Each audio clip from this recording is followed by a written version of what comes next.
2024년 9월 15일 예수님 메시지 말씀, 특별 명설교 말씀. 하나님은 농사를 통한 산교육, 실천 신학을 실행하시는 것이다.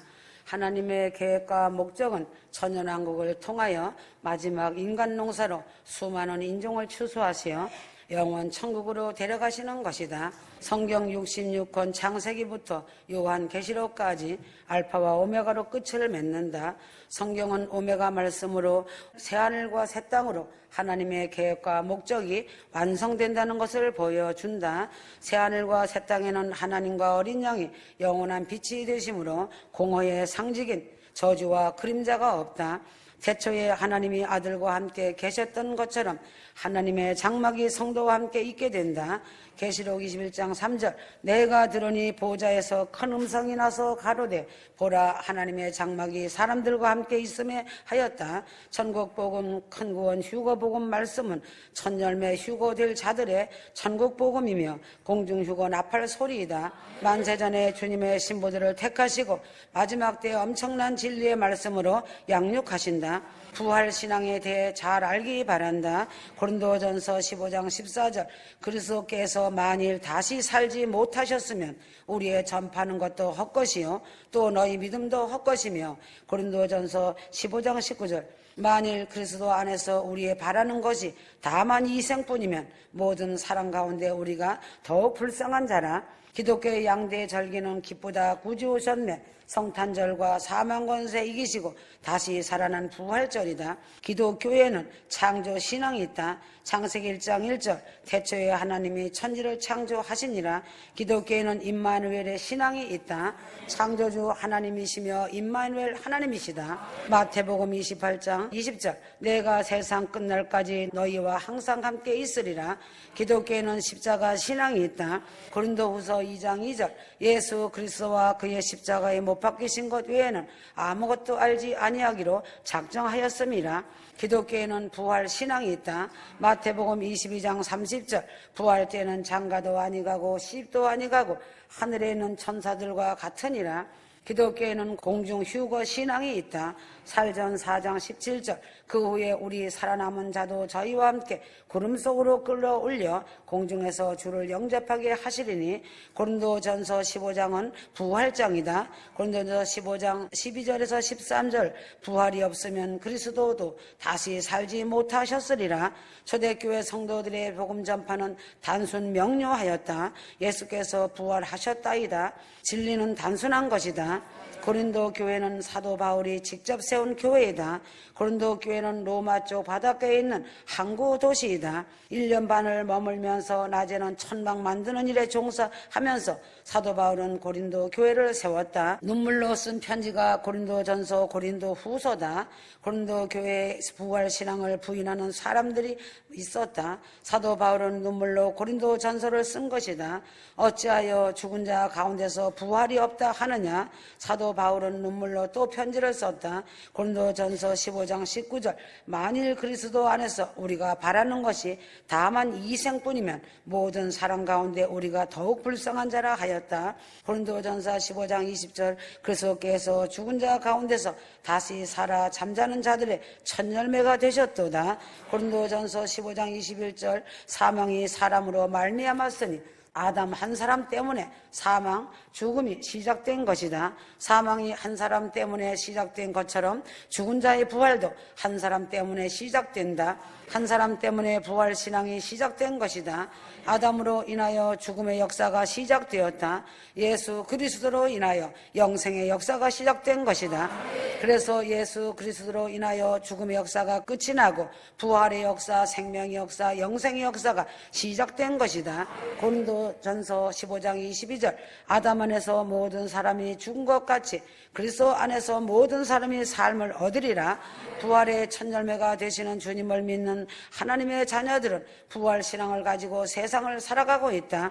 부활 신앙의 터전 위에 영생의 삶을 살게 된다. 고린도전서 15장 부활장의 결론은 고린도전서 15장 58절이다. 내 사랑하는 형제들아 견고하며 흔들리지 말며 항상 주의 일에 더욱 힘쓰 힘쓰는 자들이 되라. 믿음의 형제들은 부활의 신앙으로 견고해야 한다. 인간에게 가장 두려운 것은 죽음이다. 불로 철을 먹은 진시 황제도 젊은 나이 49살에 죽었다. 절세의 가인 양귀비도 이 세상에 태어난 영웅호월 절세의 가인 미녀들도 속절없이 다 죽고 말았다. 기독교는 부활의 종교이고 생명의 종교이며 영생의 종교이다. 생명력이 있는 교회는 부활 설교가 살아있는 교회이다. 부활 설교가 미지근한 교회는 생명력이 없는 교회다. 기독교의 부활이 없으면 십자가 보혈의 피는 아무런 의미가 없게 되는 것이다. 부활이 없는 십자가는 무용지물이 되는 것이다. 예수 그리스도 십자가 죽음과 예수 그리스도 부활 사건은 한 세트, 한 덩어리, 한 짝이다. 십자가 죽음 없는 부활이 없다. 예수님 십자가 죽음과 부활 사건은 기독교의 대단한 중요한 핵심 교리이다. 부활하기 위해서는 반드시 죽어야만 한다. 십자가 복음, 부활 복음이 무엇인가? 내가 예수와 함께 십자가에서 못 박혀 죽는 것이다. 내가 예수와 함께 무덤 속에 장사된 것이다. 내가 예수와 함께 무덤 권세 이기고 부활한 것이다. 내가 새 생명으로 부활의 생명으로 새로운 피조물로 새롭게 태어난 것이 부활신앙이다. 고린도후서 5장 17절 누구든지 그리스도 안에 있으면 새로운 피조물이라. 2000년 전 십자가 사건과 부활 사건은 현재의 나와 예수님의 사건이다. 물이 변하여 포도주가 된 것처럼 나의 옛사람이 변하여 새로운 피조물 새 사람이 된 것이다. 이것이 부활신앙이다. 인간은 죽음 앞에서도 어찌할 수 없는 것이 한계점이다. 사망 문제와 죽음 문제를 해결할 수 없는 것이 인간의 한계점이다. 누가복음 7장 11절에서 15절 주님께서 과부를 불쌍히 여기시고 울지 말라 하시고 주님께서 관뚜껑 위에 손을 대시고 말씀하신다. 일어나라 하시매 죽었던 과부의 아들이 벌떡 일어나 앉아 말을 하고 있다. 그러므로 고린도전서 15장은 부활장이고 부활을 가장 강력하게 말씀하고 있다. 부활의 복음은 인간의 지식으로 인간의 머리로 믿는 것이 아니고 가슴으로 믿는 것이다. 십자가의 진리를 깨닫는 자는 죽은 자의 부활을 믿고 성도의 공중주거를 믿는 것이다. 십자가에는 예수님의 피 흘림, 죽음, 무덤, 장사, 부활, 승천, 재림, 영생이 다 들어있다. 주님의 부활이 없으면 십자가 사건은 아무 의미가 없는 것이다. 2000년 전 과거의 한 사건일 뿐이다. 주님은 말씀하신다. 요한복음 11장 25절 예수께서 가라사대 나는 부활이요 생명이니 나를 믿는 자는 죽어도 살겠고 하였다. 예수님 자신이 생명이시고 생명의 창시자이시다. 예수님은 생명의 시작이고 부활이 되신다. 부활은 영원한 생명이다. 예수 그리스도께서 부활이심을 믿어야 한다. 예수 그리스도께서 생명임을 믿어야 한다. 예수 그리스도 안에만 생명이 있고 부활이 있고 영생이 있다. 주님은 말씀하신다. 나는 부활이다. 나를 믿는 자는 죽어도 다시 살아난다. 나를 믿는 자는 죽어도 다시 살고 부활한다고 말씀하신다. 이 말씀은 확실하게 믿어야 부활한다. 예수님 십자가 죽음은 부활과 연결된 하나의 사건이다. 승천과 연결된 하나의 사건이다. 예수님 십자가 죽음과 부활 사건은 2000년 과거적 사건이 아니고 현재 진행형 사건이다. 만사에는 때가 있다. 전도서 3장 1절에서 3절 천하의 범사가 기한이 있고 모든 목적이 이룰 때가 있나니 날 때가 있고 죽을 때가 있으며 심을 때가 있고 심은 것을 뽑을 때가 있으며 죽일 때가 있고 치료시킬 때가 있으며 하였다. 인간의 생사 화복과 흥망성쇠를 하나님께서 다 주관하고 계신다. 인간은 내일 일은 난 몰라요. 인간은 5분 후에 일도 모른다. 내가 타고 있는 인생의 배가 언제 어디서 침몰당할지 5분의 1도 모르는 것이 인생이다. 만사의 때가 있듯이 주님께서 이 땅에 오실 때가 있고 십자가에서 피 흘려 죽으실 때가 있고 부활 승천하실 때가 있고 공중재림 지상재림 하실 때가 있다. 사람도 이 세상에 태어날 때가 있고 죽을 때가 있다. 젊었을 때가 있고 늙을 때가 있다. 건강할 때가 있고 아플 때가 있다. 슬플 때가 있고 기쁠 때가 있다. 죽음은 인생의 끝이 아니다. 죽음은 인생의 끝이 아니다. 고린도전서 15장 15절 사람이 죽은 뒤에 부활이 있을 것을 성경은 말씀하고 있다. 부활은 두 가지 부활이 있다. 첫째는 구원받은 성도의 부활이 있다. 둘째는 구원받지 못한 불신자의 부활이 있다. 불신자의 부활은 심판의 부활이다. 심판의 부활은 절망적인 부활이다. 영벌 심판이다.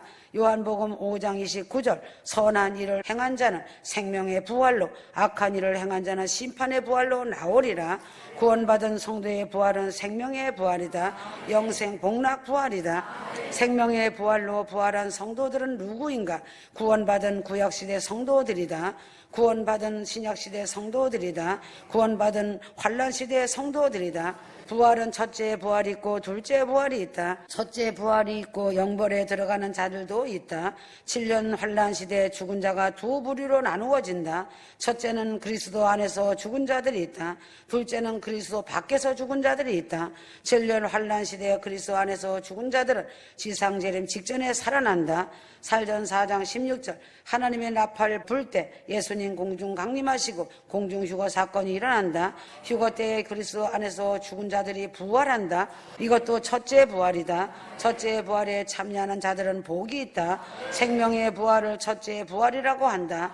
심판의 부활을 둘째 부활이라고 한다. 첫째 부활은 하나님을 믿고 구원받은 자들의 부활을 말한다. 둘째 부활은 아담이요 구원받지 못한 사람들이 백보자 심판 때의 심판을 받기 위하여 살아나는 부활을 말한다. 천년왕국 시대에 죽은 자들은 백보자 심판 전에 부활한다. 천년왕국 시대에 끝나갈 때 사단이 무저갱에서 나와 미혹하니 수많은 사람들이 반역하여 백보자 심판의 부활에 속한 자들이 많이 있다. 첫째 부활과 둘째 부활의 간격은 천년이 된다. 첫째 부활 생명의 부활은 영생이다. 둘째 부활 심판의 부활은 영벌이다. 영벌은 영원한 고통, 유황불못 고통이다. 계시록 2장 14절 성경 66권 중 가장 핵심적인 말씀이 부활이다. 죽은 나사로 부활 사건과 나인성 과부 아들 부활 사건은 공중 휴거 때 일어날 부활 사건과 지상지름 때 일어날 부활 사건의 예표이다. 기독교의 부활 복음이 왜 믿기 어려운 것인가? 사도 바울은 부활을 비밀이라고 말하고 있다. 부활은 기독교의 대단한 중요한 교리적 주제이다. 고린도전서 15장 51절에서 52절 인간이 인간의 머리로 이해하기 어려운 신비로운 복음 중 하나가 육체적 부활 사건이다.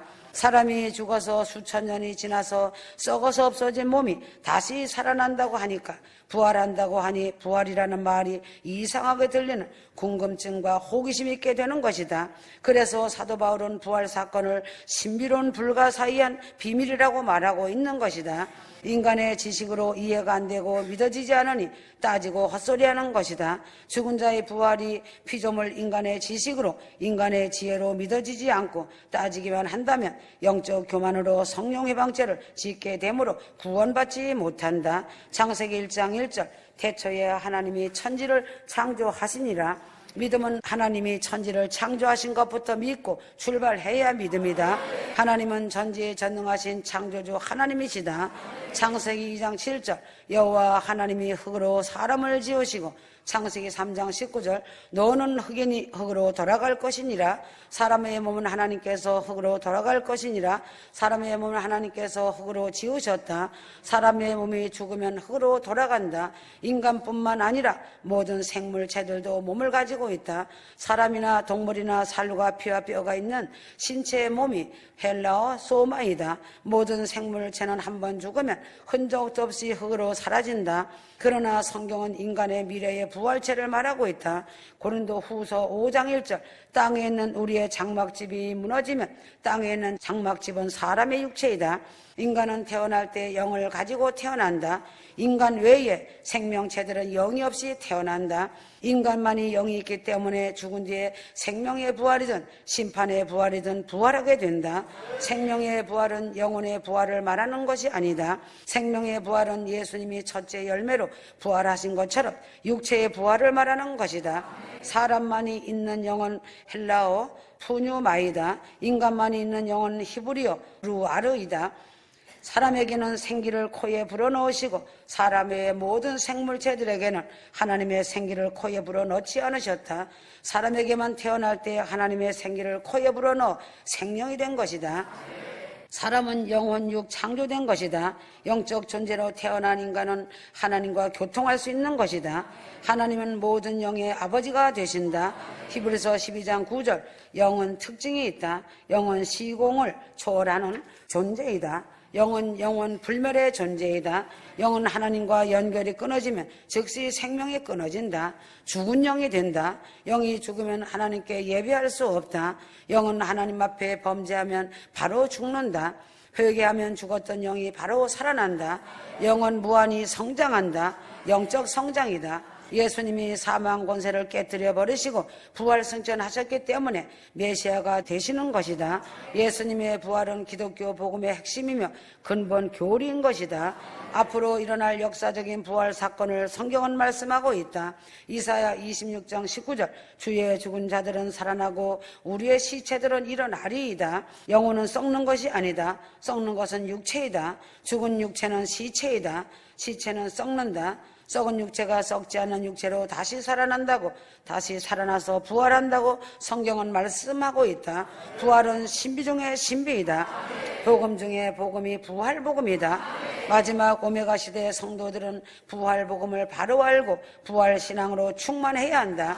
하나님의 정하신 그날의 부활 사건이 듣고 깨달으면 부활 신앙으로 충만해진다. 하나님의 정하신 그날의 부활 사건이 일어나고 깨어서 준비한 성도들은 공중으로 다 끌려 올려 휴거된다. 부활 사건이 전 세계적 동시 사건으로 일어나고 이 세상은 7년 환란 심판 시대가 시작된다. 예수 그리스도의 십자가 죽음은 옛 창조의 종결이다. 예수 그리스도의 부활은 새 창조의 태초이다. 예수님이 3년 동안 설교를 하였어도 부활과 성천만큼 강력한 설교는 없다. 성령과 휴거의 영은 부활의 영이며 같은 영이다. 휴거자들이 하늘로 올려지면 7년 대환란은 첫째 순교 부활 자들을 뽑는 시간대이다. 휴거를 첫째 부활이라고 한다. 예수님은 6월절에 죽으실 것을 아셨다. 죽은 지 3일 만에 부활하실 것도 아셨다. 예수님께서 승천하셔서 다시 성령으로 오실 것도 아셨다. 예수님께서 부활하신 후에 40일간 택함받은 자들과 만나고 식사도 하셨다. 휴거 성도들은 천국에서 자신이 아는 자들과 만나 천국 음식을 먹으며 사랑을 나눈다. 일요일이 주일이 된 것은 주님이 부활하셨기 때문이다. 부활절은 매우 중요하다. 죽으면 부활이 있다. 죽는다는 말은 내가 사는 것이 아니라 하나님이 내 속에 사시는 것을 말하는 것이다. 초림복음으로 살다가 순교를 당한 자들은 구름을 타고 오실 때 죽은 자들의 영혼을 데리고 오셔서 예수님이 부활하시듯이 다시 생기를 그 코에 불어넣으셔서 살리신다. 부활 휴거가 일어나면 땅이 겹쳐지는 것 같은 신비한 두 세계가 공존하는 것이다. 지구촌을 새롭게 단정을 하고 나면 천년간 지성소의 시대를 맞는다. 지구가 천년간 안식하며 하나님의 자녀들이 제사장이 되어 왕같이 통치를 한다. 천년간 제사장이 되고 왕노릇하는 하나님의 자녀들을 첫째 부활자들이라고 한다. 천열매 휴거자들이다. 2000년의 지구를 단정하는 방법이 천재지변이고 7년 대환란이다. 때가 아주 임박하다. 휴거는 사랑이라고 하였다. 사랑의 힘은 위대하다. 부실 인생의 삶을 살지 말아야 한다. 후회 연속일 뿐이다. 부실 인생은 그 마지막은 참으로 비참하게 막을 내린다. 인생도 공사이다. 사랑은 베푸는 사람에게 반드시 더하기 곱하기로 돌아온다. 진정한 사랑은 기꺼이 고통을 함께 나누는 것이다. 이것이 진정한 사랑이다. 아멘.